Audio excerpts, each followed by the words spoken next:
ঐ কমলা আইয়া আমাৰ গৰুজনী আছে চাব তই চকু ভালকৈ দেখিবি নি চাব এই নহয় নহয় তাত নাই ন নাই নাই নাই হাই কলেজত নহয় ন নাই অঁ নহয় নহয় নহয় আহি ইফালে চাংগৈ গৈ ঐ সেই গছ পাতটো খুব কান্দি আছে চাব সেই গছ পাতলত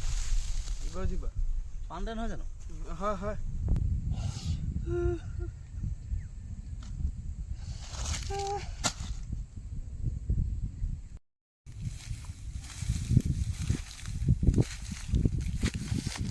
ঐ পাণ্ডে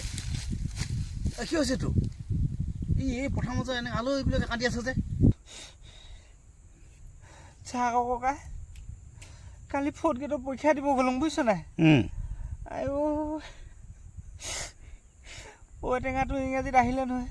অঁ ইংৰাজীত অনুবাদ কৰিব দিলে ঔটেঙাটো অঁ মই আকৌ সেইটো এবং এবং টেঙা বুলি লিখি দিলোঁ তাৰপিছত আইঅ ঘৰলৈ আহিলোঁ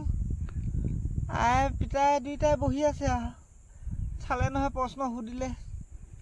ঔটেঙাটো কি বুলি লিখিলি বুলি কৈছে মই এবং এবং টেঙা বুলি লিখিলোঁ ইংৰাজীত বুলি ক'লোঁ এনেকুৱা মাৰিছে পিতাই বুজিছে নাই অঁ আকৌ আই এৰুৱাই দিব লাগে